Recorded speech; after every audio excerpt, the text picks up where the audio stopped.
Assalamualaikum warahmatullahi wabarakatuh.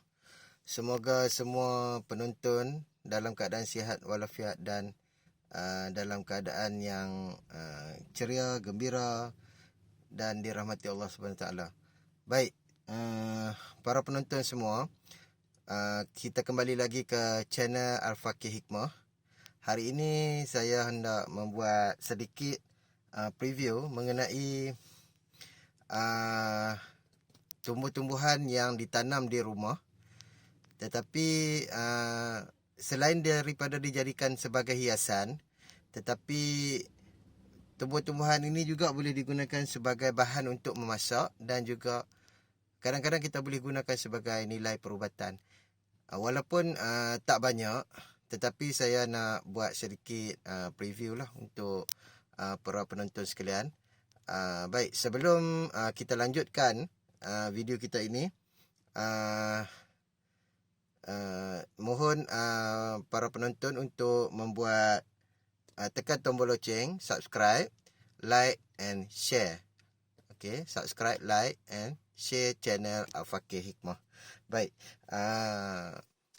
untuk pengetahuan para penonton semua, sekarang ini saya berada di kampung saya, Kampung Sungai Durian, Pokok Senar Kedah, okey, dalam Malaysia. Dalam Malaysia. Untuk para penonton yang di luar negara, sekarang ni saya berada di kampung saya, Kampung Sungai Durian, Pokok Senar Kedah.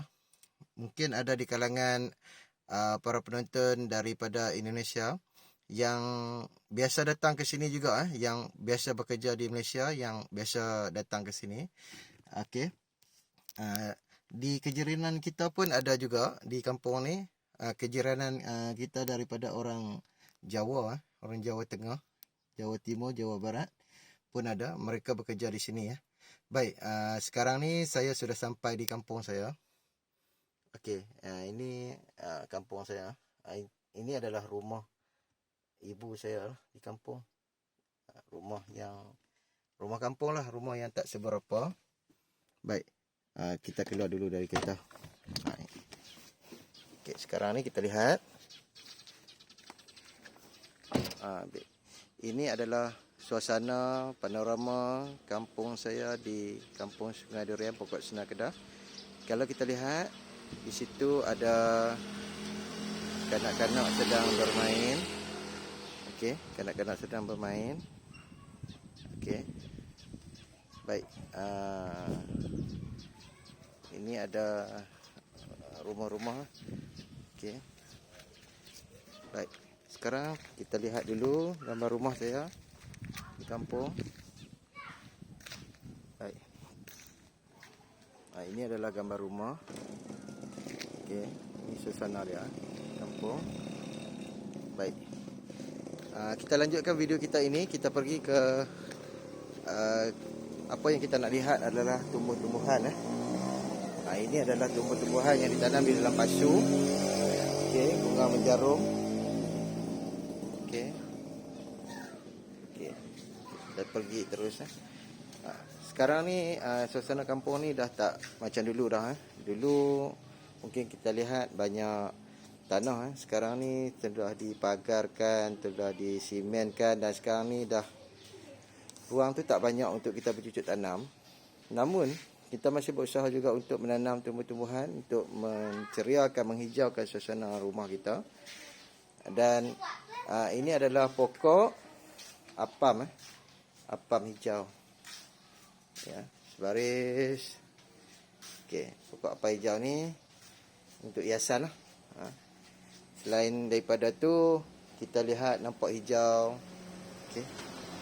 Ini adalah pokok bunga menjarum, pokok bunga jarum. Ini adalah bunga dia. Ini adalah bunga dia. Kita lihat. Baik. Yang ini para penonton, ini adalah pokok pandan. Ini pokok pandan. Okey, dan ini adalah pokok kunyit pokok kunyit. Ini adalah daunnya.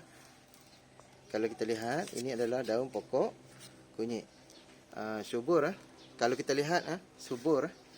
Okey, ini adalah pokok pandan. Pokok pandan ni bau dia bau pandan lah. Kalau kita lihat, untuk kita nak masak, selalunya untuk kita buat nasi lemak ataupun untuk kita nak buat kuih, dia akan gunakan daun pandan ni ya. Okey. Untuk dijadikan sebagai ramuan, salah satu bahan untuk dimasukkan ke dalam masakan kuih-kuih tradisional di kawasan sini. Ini adalah kunyit. Kunyit ni kalau kita masak lemak pun kadang-kadang kita gunakan dia, kita masukkan daun kunyit ni yang dirincik halus dan dimasukkan sebagai bahan untuk masak. Kalau dilihat di sini ditanam di dalam pasu para penonton, di dalam pasu. Kalau kita lihat tu. Dan tak ada tanah dah lah ni. Semua tanah dimasukkan ke dalam pasu. Kalau kita lihat, itu adalah simen semua. Simen semua. Okey. Ini adalah pokok cabai pokok cabai. Kalau tak silap saya pokok cabai. Ini yang kita lihat hari tu. Bukan. Ini adalah, kita tak tahu nama apa, tapi orang panggil dia pokok tom yam. Bau dia macam daun limau purut Macam daun limau purut. Okey. Ini dia ada macam bunga dia. Okey, pokok tom yam ni ulat suka makan Ulat suka makan, tapi dia boleh digunakan untuk masukkan dalam masakan nasi goreng dan sebagainya. Dan di sebelah dia ada pokok kari pole. Pokok kari pole.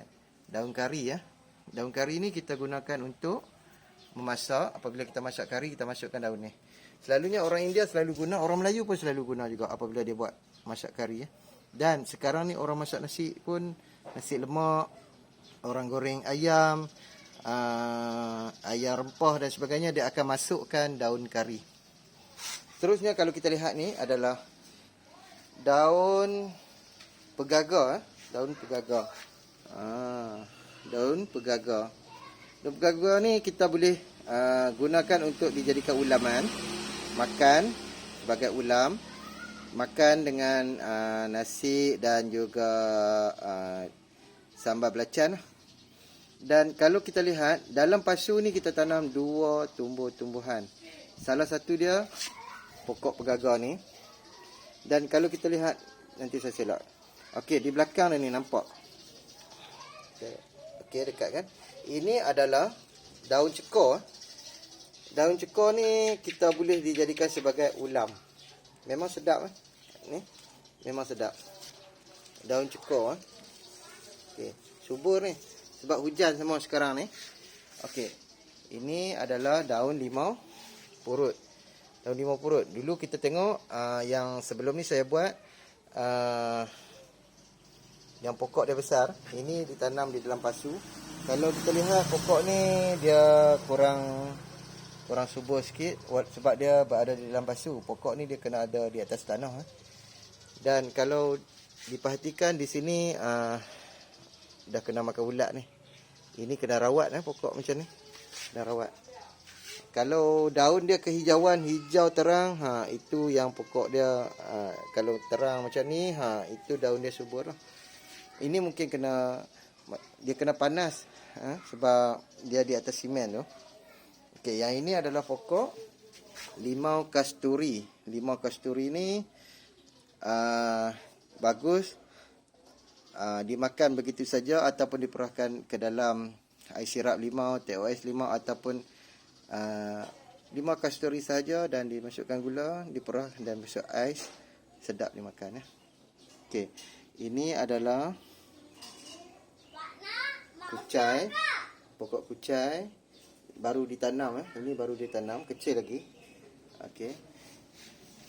Ini kalau tak saya pun tak tahu pokok apa ni. Ini saya tak boleh bagi tahu. Okey. Ini daun ni selalunya dimasukkan ke dalam laksa. Daun, kalau tak silap saya, daun kesum.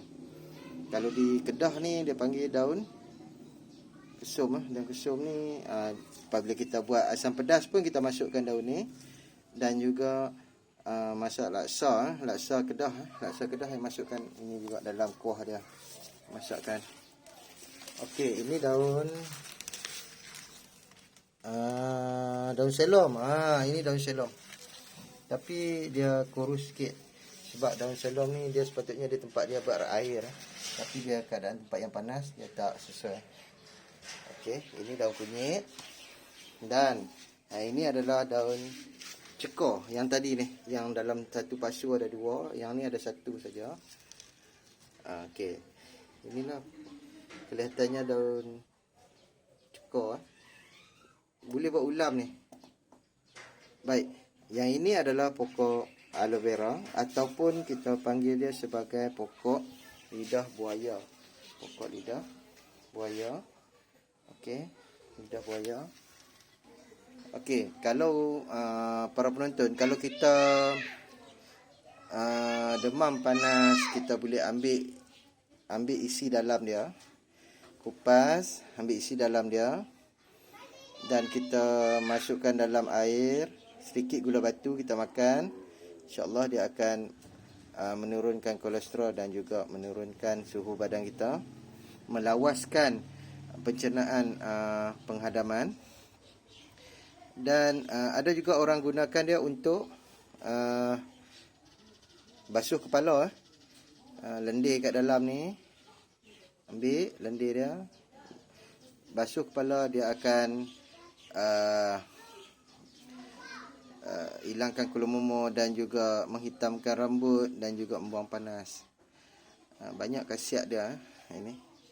Okey. Lain-lain nanti tuan-tuan para penonton boleh Google lah, tengok kelebihan daun aloe vera ni. Banyak dan dia juga digunakan kalau orang tujuan tanam komersial, dia akan digunakan sebagai satu bahan untuk kosmetik. Okey. Di sebelah dia ni, kalau kita lihat, ini adalah daun belalai gajah. Daun belalai gajah ni dia panjang macam ni. Okey. Daun belalai gajah ni antioksidannya tinggi. Okey. Kita tanam dalam pasu saja. Okey. Okey. Dan daun belalai gajah ni dia kalau kita makan banyak dia panas sikitlah. Tapi bagus untuk antioksidan. Tapi jangan makan banyak sangatlah. Okey. Daun belalai gajah, daun apa ni? Pokok aloe vera, daun cekor, ulam, daun kunyit. Okey. Daun pokok kesum, pokok selom. Pokok kesum. Okey, pokok cabai ni. Ini kucai. Ini pokok limau kasturi, limau purut. Kalau besar ni nak masak tom yam tu sikit-sikit boleh lah kita masukkan. Sebab pokok dia kurang subur. Patut kena dirawat ni, kena ulat. Okey. Di sini ada pegagar. Pegagar ni bagus kalau kita blend daun dia dengan batang dia dengan air, akar dia ni, kita masukkan, kita blend. Kita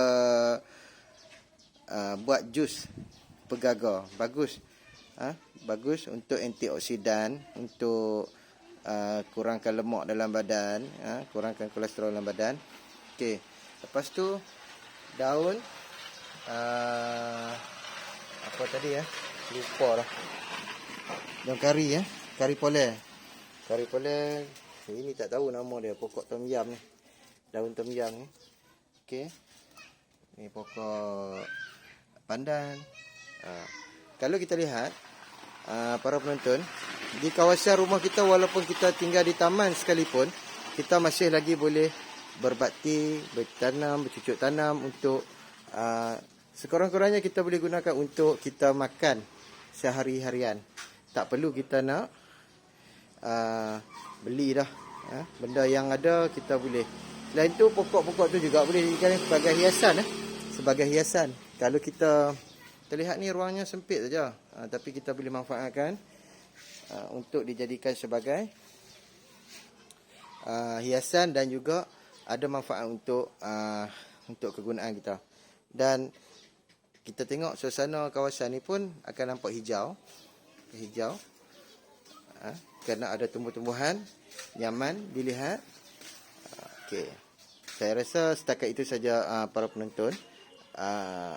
Preview saya pada hari ini. Dan sebelum saya tamatkan video ini, pastikan anda like and share dan subscribe channel Al-Fakir Hikmah supaya akan dapat lebih banyak lagi notifikasi yang lain. Okey. Assalamualaikum warahmatullahi wabarakatuh.